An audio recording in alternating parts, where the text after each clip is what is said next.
Hey traders, what's up? Hope everyone's having a great time and a great day. And in today's video, what we're going to be doing is talking about something very interesting. I know a lot of you may trade these levels, may understand these levels, but today's going to be a beginner guide for stock traders mainly, and also options traders in how to draw and trade supply and demand zones.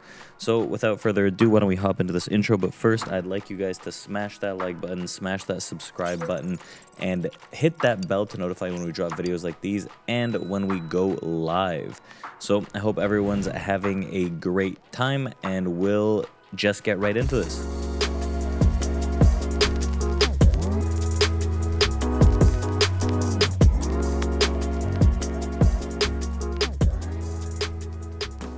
So now that we got the intro out of the way, in front of me you guys can see two different charts. They're split side by side, and they're both 1 hour charts. Now, the 1 hour time frame is going to be something we're going to focus on mainly today for more of a swing approach. We're going to be looking at a longer term potential here, and we're going to be talking about drawing supply and demand zones. Now, what we're going to do with this is we're going to go step by step. We're going to go through the one on the right and one on the left. We've got Boeing and Microsoft here as examples. Those are big names that everyone should probably know. Now, before we get too ahead of ourselves here and get started, what we need to understand is first, what are supply and demand zones, right? Typically, when we have a rise in price, so why don't we just articulate this with our example right here on Microsoft.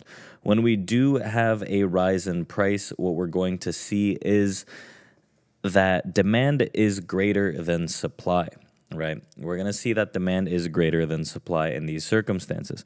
Now, when we have a drop in price, right, what we're going to see is that supply is greater than demand. Now, how can we find some of these zones? Now, a demand zone is where the impulse starts, right? And we get a large move into the upside. So what I mean by the impulse is where the large actual move actually begins its journey. So if we grab a little pen tool, right? And let's say you have a consolidative period or whatever, some kind of just like dull movement, and then we get a nice pop, right? The move of the pop, which could be identified as here and potentially here, is the area at which we start, right, the upside move, right? We start the upside move from here and here. This is what we denote as an impulse area or a demand zone. Now, watching volume is important as well. And to the other end, to the other extent, right, where we get the large move to the downside, right, where that move may start, this is where we're going to get our supply zone. So this is an impulse to the downside versus the impulse to the upside on the demand side. And what's important to note is that there's two ways of kind of looking at this. Now, if you look at an hourly chart or maybe a 30-minute, you might get slightly different results, but overall it's going to be the same type of scenario. And what you're looking for is either a consolidative period, right? A period where price consolidates and then makes a sharp move up or down, or you're just looking for a quick rejection. Now, both of these can be identified as either demand or supply zones. So if we get just a big rejection or a consolidative move and a big move, right? That is going to be our demand and supply area. Now, the key here is that it's the sharp move that we need to understand. So the sharp move and understanding where it comes from is going to help us identify our demand and supply zones. So in this circumstance on Microsoft, you can see we have a sharp move down, right? And then we don't have a sharp move until we get this one right here, and we can understand where it comes from, right? So in this area, we can draw our demand and supply. When it comes back into here, and we can confirm maybe with volume, maybe with a few hourly candles, where we're going to go from there. So why don't we identify a little more on how to actually define these and draw these? Now, first, if we're talking about a supply zone or a supply area, what we want to understand is whether we're on an hourly or a 30-minute chart is in a supply zone, we're looking for price to actually turn to the downside. Even though we're trying to see price turn to the downside, what we have to understand is we want a candle, right?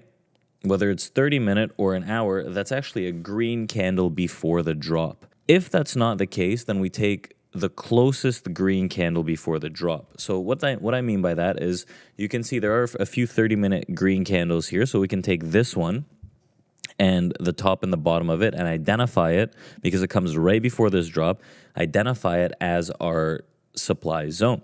So that means when price comes back into this area, right, we can qualify a potential push to the downside. Now, the qualification can happen on a smaller time frame, so we can make sure of ourselves and see, okay, is volume actually coming in, so-and-so, or wait for maybe a push below a certain level, whatever it may be, or blindly just kind of enter it and say, okay, well, I want to stop above a certain wick or below a certain wick.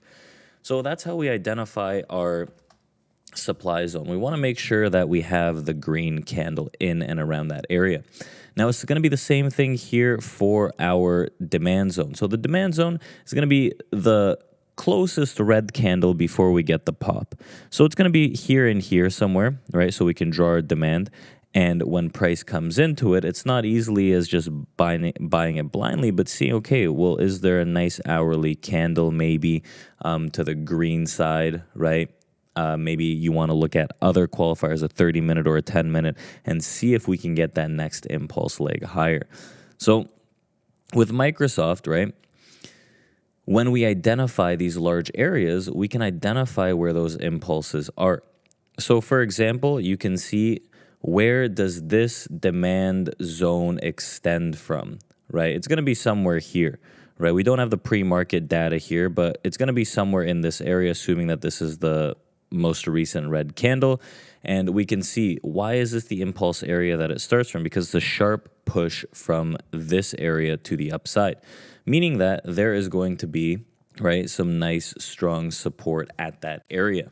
Now, at the same time, what we want to identify is, can this impulse leg make a new high, right, past the prior high, which solidifies that as a demand zone? And if we're talking about impulse legs to the downside, can the supply zone, for example, if it's here somewhere, right, because this is the move that starts this larger rejection, if it's here somewhere, can this make a new low past the prior low, right? So if we identify now this level as our huge supply zone, right, somewhere in this level, you can see when we come into it, what happens? We push up, reject, new lows, right? So we come back into it, right? This could be a demand area if you want, right? But it doesn't make a new high, so it's very difficult to trust that level. Now we come back into it, nice rejection here, comes back up, rejects again, new low, right? Back into the prior demand that we had drawn. So with that, we have a few examples for supply and demand areas here on Microsoft. Now, this being a demand area right here, we'd probably want to see some kind of rejection. Number one, volume is dying out. But number two, if we start making the move past this area and start filling the gap, it becomes a lot harder for this to be a stable supply zone. Ideally, if we get an hourly close at some point throughout today, that could be a potential push back to the downside. Now, if we take a look at Boeing here, right? Boeing, what we've got is we have a few different supply and demand areas on Boeing. Number one, the first one that would stick out is going to be right here, right? We get that first green candle before the drop, and when price comes into it, because you can see the drop happens, what happens? We break this low, we break this low. So it's a qualified, right, supply area. Now when price comes back into it, we watch what volume does and how price reacts here. And we get that push, right? We don't necessarily make a new low, but we do get that push. So when it comes back into here, we're going to have to be cautious because maybe this isn't the best of supply zones. Now, this becomes a demand area, right? And we come back into it and we get the push higher on this demand zone. So now we're kind of in the middle of nowhere here. We do have some support resistance, but it's not necessarily a strong demand or a strong supply. So with that, there's no real trade to happen right now until we potentially get into this demand, this supply zone here at these tops. So remember, with our supply and demand zones, it becomes that much more of a confident trade if we make the extension of a new high or a new low, right, from that area. That becomes a strong supply or demand. Now, you can see that this demand here slightly made a new high, so we'll consider it. And then now that we've dropped into it, let's see if we can make yet another new high, and that starts to confirm the trend. So these supply and demand zones are used as strong support and resistance zones. You can see for stocks, it's a very good way to start understanding how the stock market's going to move and understanding it on an hourly basis, more intraday. And you can take these quick tips and tricks and draw your own supply and demand zones and wait for them patiently as price comes into them. That's going to be a very strong key right there. Just because price is in between your supply and demand zones or kind of away from them doesn't mean that you have to take trades. Remember, these supply and demand zones are used to take trades, and you can confirm with maybe some green candles in your demand zone on the hourly with some nice volume, and to the other extent, some red candles on the hourly in your supply zone with some nice volume. So that being said, I hope you guys enjoyed this video and learned a lot, and we will be back next time. And drop some questions in the comments. What do you guys think of this? Do you have any suggestions for any videos you'd like to see? And also, I know a lot of you guys still aren't subscribed. Smash that subscribe button, hit that like button, and we'll be back to making videos on a weekly basis. So we'll see you guys next time. Thank you and take care.